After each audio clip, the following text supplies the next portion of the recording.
What are we doing here? And where are we gonna go? It's like we just woke up one morning, and then it's welcome to the show. Don't ask any questions, just go with the flow. Make as much money as you can, and try your best not to get broke. Copy everything you see on the TV, from the hairstyles to the clothes, and don't think too often, just do exactly as you're told.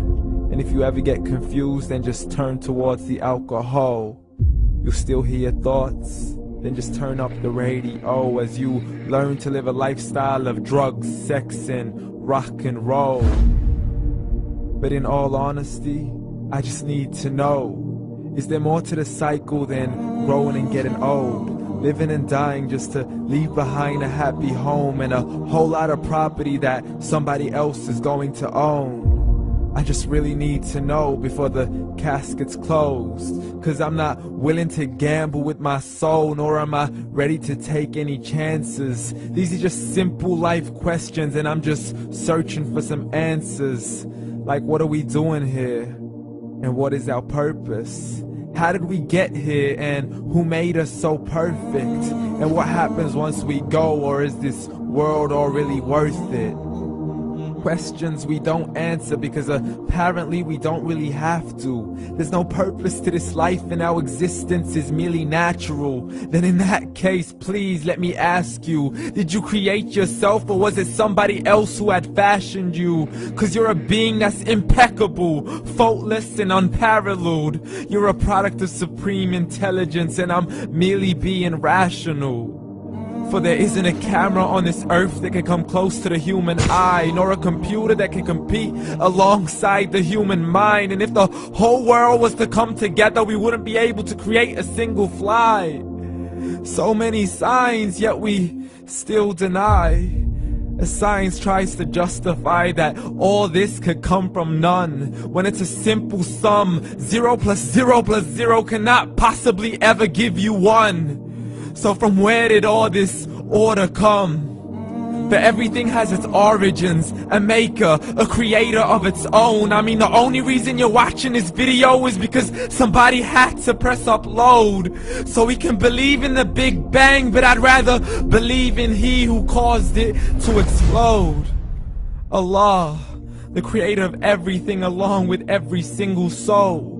The ever-living, the master, the only one who is in control. Unlike his creation, beyond our imagination. And no, he's not a man, nor does he have any partners in association. He's on his own. And no, he did not ever leave us alone. Just like every manufacturer, he left us with an instruction manual. The Quran and Islam, and I'm sorry to jump to conclusions, but it's the only one possible. The only definition of God is the one and only supreme being. It's logical, a book with 0 contradictions, with miracles that are both scientific and historical, all revealed over 1400 years ago. Like the detailed description of the human embryo. The descriptions of the human embryo in the Quran cannot be based on scientific knowledge in the 7th century. To the mountains as pegs holding firm the earth below, and the 2 seas that don't mix in a complete separate flow. To the planets in orbit, alternating night and day as they stay in flow. The expansion of the universe and the creation of everything from H2O. To the stories of the past and the preservation of Pharaoh. To identifying the lowest point in the land where Persia defeated Rome. The gushing fluid that created man in the glands between the ribs and the backbone. And not a word has changed, it's still the same. So please explain how all this was known over 1400 years ago. To a man who couldn't read or write, as he would recite whatever the angels spoke. And if you still don't believe, please try to come up with something that's even close. But you can't, so we took God as a mockery and his messengers as a joke. Muhammad could not read or write.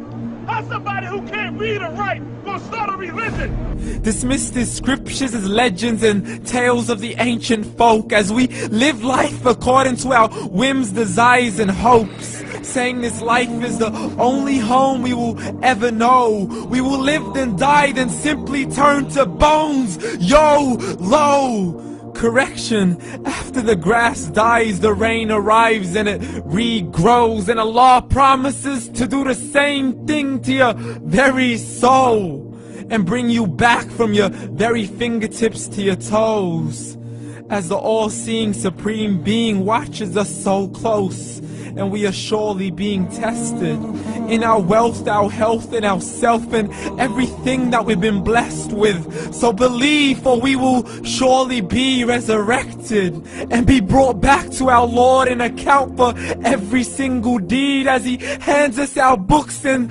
orders us to read. From the bad to the good and everything in between. You yourself are sufficient for your own accountability, so don't be mad at me. You are the one who thought He wouldn't come back to me. I gave you a whole life long to search after me, but you were busy in all that which was temporary. So read, and glad tidings to all those who believed. And if you disbelieve, read. And don't let that day be the first day you find out what your life really means. Read.